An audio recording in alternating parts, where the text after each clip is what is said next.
ته به دا خبره ستا بچی د سهار لمونځ نه کوي پروت دی چې څوک تا ته وایي ولې والله ډېر وار مزاق مر کړی دی چې نه کوي نو زه څه وکړم او د سهار لمونځ خاص کر هر لمونځ چې کوم دی څومره مهم عبادت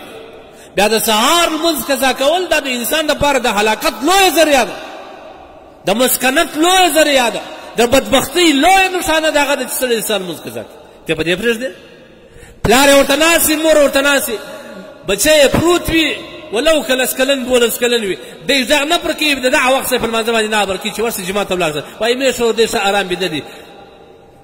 چې راکښېنئ خوب یې خرابېږي صحیح دی خوب یې مور خرابوه د قیامت په ورځ به بیا د دې نتیجه بیا ته ووینې ته خو په دنیا کې د اولاد خوب نه ور خراب چې پروا نه لري ستړی دی ګډه ورځ ګرځېدلی دی بیا بیا را وګرځي دا لارې هم پلار ورشي مور ورشي مه کوئ د خدای لپاره د اولاد داسې تربیه مه کوئ نبی کریم صلی الله علیه وسلم روایت دی مروا اولادکم بالصلاة وهم ابناء 7 سنین خپل اولاد په لمانځه باندې امر کوي چې د 7 کالو سي 7 کالو غاښ چې ووځي یعنی مطلب دا دی چې په لمانځه امر کا د 7 کاله در مخه د خپل اولاد ته لمونځ ور ورشه کلمه ور ورشه دا ستا اولاد دی دا ستا د زړه ټوټه ده الله په وپېژنه رسول په وپېژنه قیامت په وپېژنه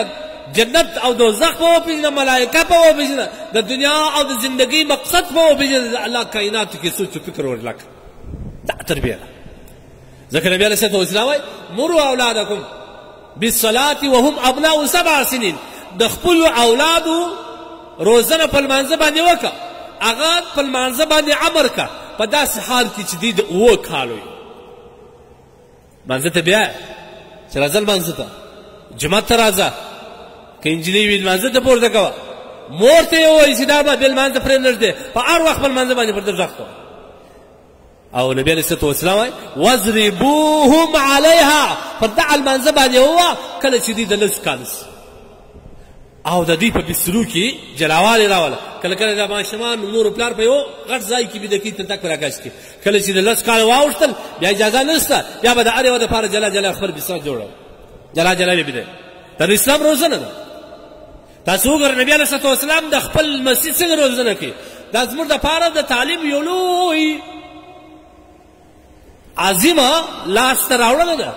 د خپل نبی کریم صلی الله علیه وسلم د خپل نبی تعلیمات موږ باید په ځان کې عملي کړو نبي علیه الصلاه والسلام لمسی حضرت حسن بن علي رضی الله تعالی عنه د صدقې یوه خرما راپورته کړه خولې ته چې ورکړه نبي علیه الصلاه والسلام ورته کخ کخ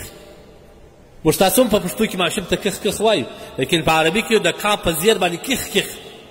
مطلب یې دا مخوره مخوره بیا نبي علیه الصلاه والسلام په دغه ماشوم کې د